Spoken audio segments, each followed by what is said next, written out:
Alright, the 45. This is decision games. I've grown more willing to quit games partway through since my early days. And in part it's because, well, I'm looking at games that maybe aren't always well designed games, obviously, in my view, but also games that I don't have a history with, and I look at them for the first time and kind of say, it's just not worth it. And this is one of those cases. It's a shame, because this is a subject matter that really needs a decent game. Of course, there's the Charlie's War Redux, Red Sash, and that's a much, much heavier undertaking. The Red Sash operational stuff tends to be really, really detailed. It has its problems from my stance, and I haven't made a commitment in my own mind that I want to go for these as the coverage for the eras that it looks at. Certainly not from the one that I looked at, the War of the Hats. I can't remember. All I can remember is Summer Scrawler. It's got another name for the land campaign. But anyway.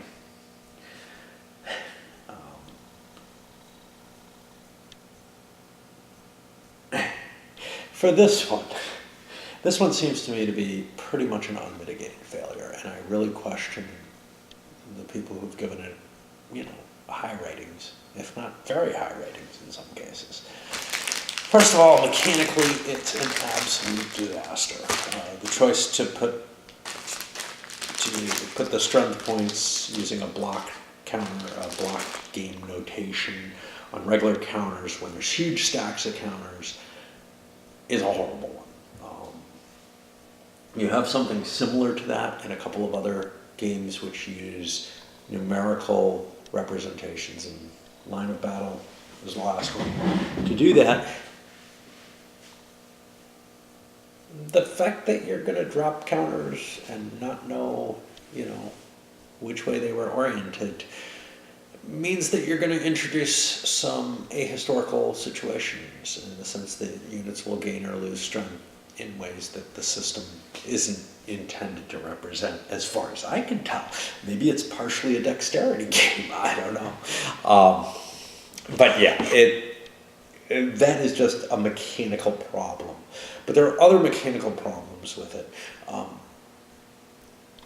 Handling each individual clan and each individual regiment with its own designation counter, and adding a bunch of complexity in terms of the management of the clan, of these counters and how they recruit and everything. There may be some smidgen of accuracy added to that you couldn't get with a simpler system using strength points. However, I bet you the people who like this game like it just for that reason. Probably not so much the regiments. I mean, not many people are like, oh yeah, my great-great-grandfather was in the 32nd Devonshire Blues, I think, But the clan names are probably a big draw. And from kind of the comments, a lot of the people who rated it highly are like, yeah, my clan's on there. Yeah, okay, excellent.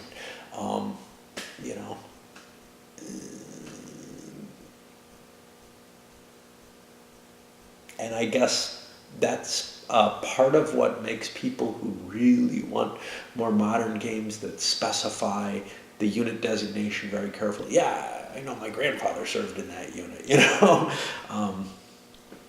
I guess that's part of the draw. For me, it adds some flavor and some color. However, when it means you have order of battle charts like this that you have to hunt and peck through, and that units have to go back and muster in their proper locations, and all kind of complexity to the actual play of the game, it makes the game much, much more difficult to play in terms of the play of the game itself, I don't feel like it manages to do even the things that the designer set out to do. So, for example, the designer, made a statement that, and this is kind of like the no peace without Spain 9 years conundrum. You might be able to blame me for this. But the designer makes a claim that battles should be pretty infrequent because they're such high-risk things. Well, yeah, but they're high risk for both sides. And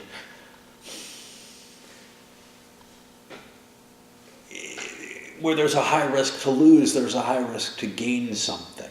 And in a very simple binary game, you're probably not, there's not sufficient political rules in play to make that cost necessarily uninteresting to both players. And if one player has an advantage in a particular area, yeah, they're going to force a battle. Are they going to force a battle if it's kind of even? Well, then it comes down to, what is the future going to look like? Am I going to be in a stronger position as my opponent? And I think it almost in general, almost invariably, because you're playing games, you're not actually murdering people under your command, or however you want to reflect what warfare is. There's very little disincentive to trying to gain that advantage, even if the risk is kind of high. It's always a cost-benefit analysis, and because of the way this combat system works, it is probably to your advantage. Now, the one disadvantage to that, the one thing that does kind of disincentivize, is that even at high odds, not that it uses odds, it uses a differential, and I'm no expert on, Highlands fighting in the Age of Reason, not by a long shot, but the differential seems, a pure differential seems to not capture what these battles should really represent. Especially if it maxes out fairly early. But a differential doesn't seem the right thing. It seems like odds make more sense at some point. There may be a point where, yeah, we're a close battle, it's a differential. But a purely differential chart doesn't seem to represent what you'd see in a difference between, say, so I could have 70 versus 82 strength points, and I'm on the plus 12 chart. That's as good as it gets. Now, the chart, because there's multiple rounds of combat, the chart doesn't indicate the whole battle. But that plus 12 chart, that's going to break the enemy really quickly. Now, there have been plenty of cases of battles where the smaller force wins in, something like a 10% differential, even a 50% differential, right? And that's not really able to be taken account in this kind of system. But again, maybe I'm missing something important about the era and the particular locale. I'm pretty sure the era doesn't count. There were upset victories of that nature in the era. Whether or not the Highlands is something specific, I don't know. Another thing that seems a little strange is sort of the predominance of getting modifiers to your die roll, and the easiest way to do that is to collect up all of the artillery.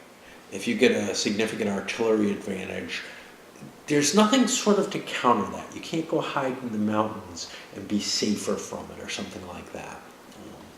The one place where the game started to look like it was really going to get realistic was when it started to look like it was going to be, although it was lacking aspects to making it all interesting, but when it started to look like it was just turned into a guerrilla war, where the Hanoverians were going to be trying to maintain a front, blockade, and this is where I quit, blockade the main Jacobite army from moving forward, and just try to pick off their reinforcements in the lowlands and prevent them from being able to ever mount a serious threat to regaining Edinburgh, being able to crown the king, and being able to accelerate the game to a point where maybe something interesting could happen. It looked so tedious that I just couldn't face it. The game was tedious enough already. Um, but yeah, the advantage that comes from the artillery doesn't seem like enough. It doesn't seem like the combat system has enough variability in it to allow someone with a significant differential in combat strength, but not even a significant odds-based difference, disparity, to be able to turn the tide of the battle. I would much rather see a battle that had a little bit more variability in it. A lot of tediousness in the sense of flipping counters over and then hunting down the counters you flipped over and unflipping them and marking their new strengths on them each turn in order to recover your strengths all over the place as you lose units. A lot in terms of trying to figure out, where you're going to disperse the clans. My first big mistake with the Jacobites, although I don't think I could ever play it this way, was not looking very carefully at what units I wanted to take losses on because they would be easier to recover somewhere. This is not what the commander of the rebellion should be focusing on. Oh yeah, let's make sure that the MacDonald clan doesn't take any losses at all. Let's somehow we're using their strength, but we're going to make sure that they're not in any position to be lost because they will be hard to recover due to where I'm campaigning. And yeah, I don't think so. I'm not saying that it's not reflecting certain realities, but as a commander, you have those choices to too large a degree, I think. And that's not bad in a very light game. In some ways, the combat system for this is too light. This incredibly anal retentive decision of the way they track, and I threw out part of it, the way they track strength points and how they're associated with particular regiments, detached units, but you have this incredible flexibility of moving them around. It's like there's this huge burden of rules that have essentially no effect except to tie down the player and make him do a lot of mental gymnastics to figure out how he's going to reapportion his forces and to keep track of which units are which actual forces and all kind of stuff like that. That just makes it absolutely miserable to play for the most part. Now, I did kind of hit my stride at one point, figured out what things to ignore, whatever, to stop paying too much attention to. Not necessarily because they're not important in the game, but because I just couldn't fucking deal with it, right? In terms of the battles itself, I think the differential combat system doesn't work. I think what we saw, at least in my playing of it, was many, many battles happening because the battles were not decisive enough and they didn't have any kind of recovery period to them. There was... If you fell behind as the Jacobites, you could fall back and keep this guerrilla war thing going. But it didn't look like that would be a winning strategy in any sense. It looked like the Hanoverians could counter that and, where are you going? Why are we still playing? And that's where I quit. I just, there's really nothing going for this game except for the topic. The topic's great, I mean, it's an interesting campaign. There could have been a lot of political stuff in it, and they put a lot of political stuff in, but it's very mechanical. It's like, you go do this now. Look in your charts and figure out in the rules where, this is the next thing I have to do. Otherwise, the game won't advance. And no real choices in it, except for, no real randomness in it, except in terms of, well, if you kind of screw up where you put things and whatever, that might cause some problems. Just a not enjoyable treatment.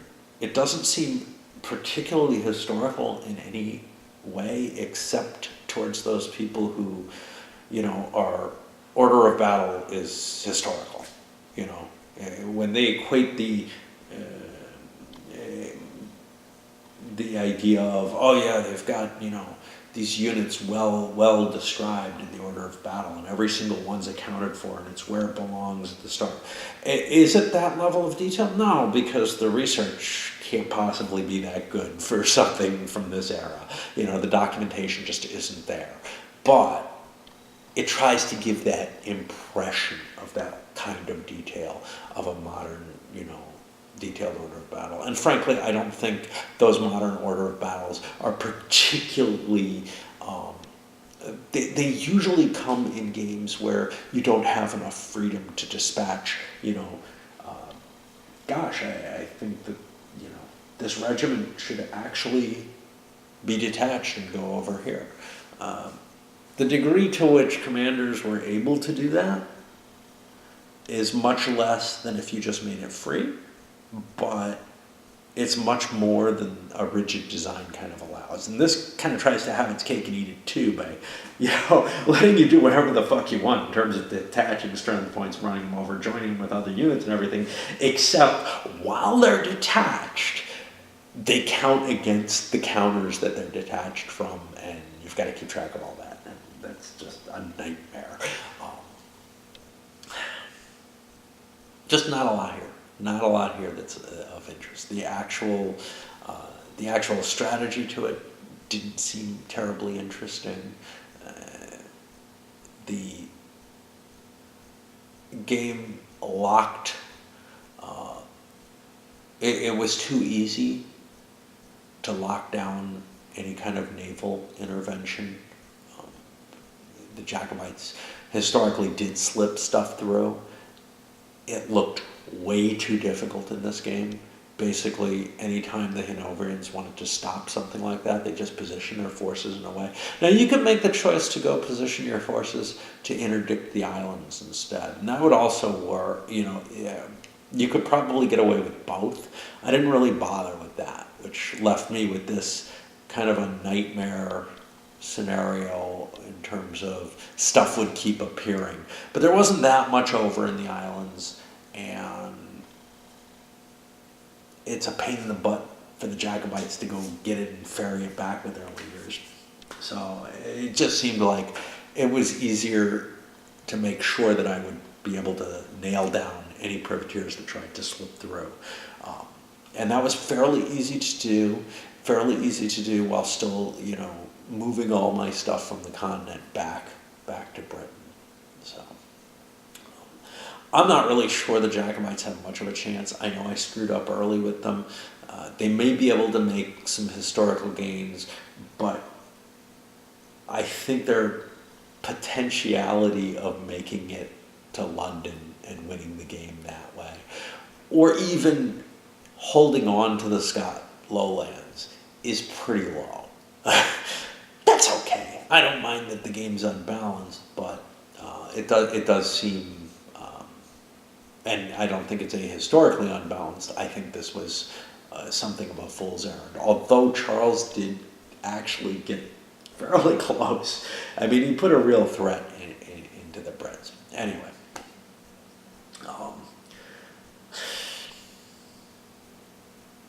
It's sad just because it would be cool to have some.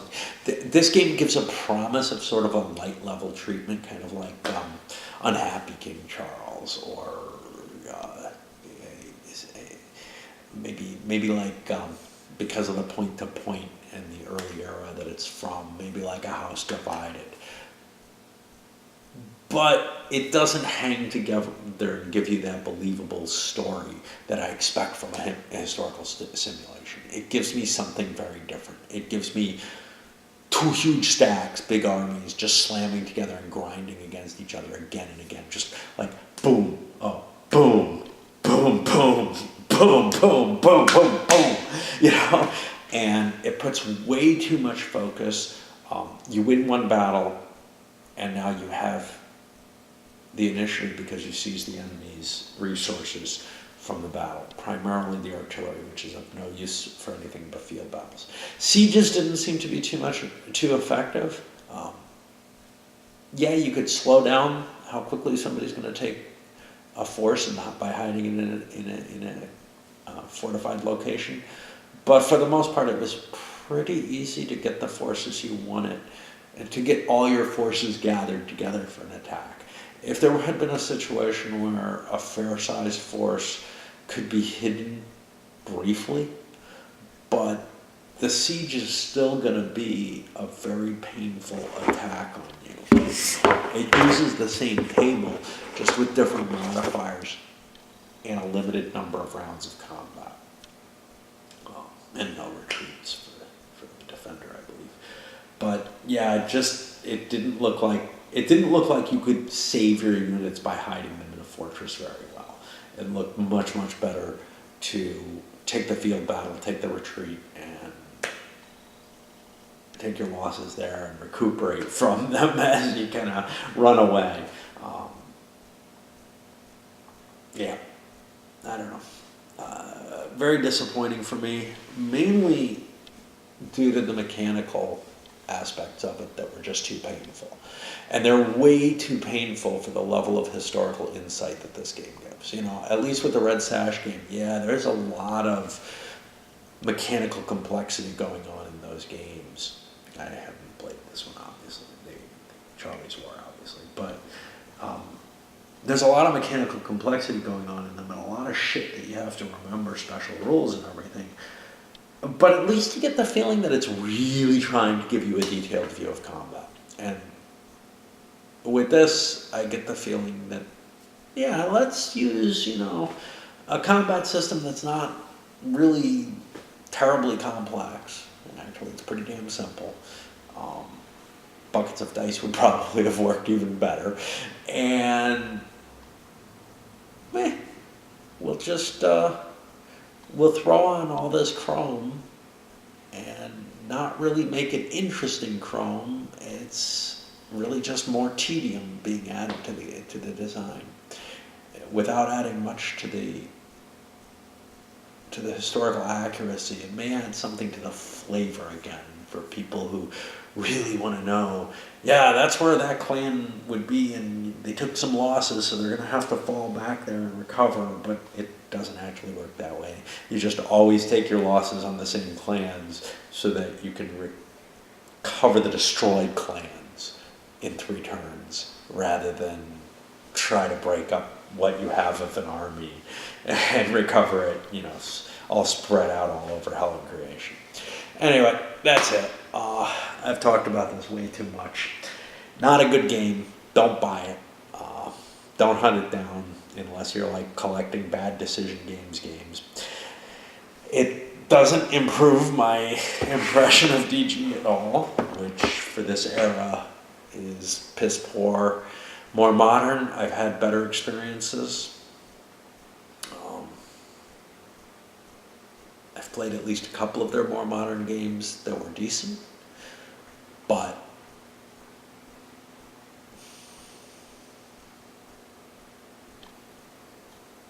I don't know if they've overcome, all the flaws in their process.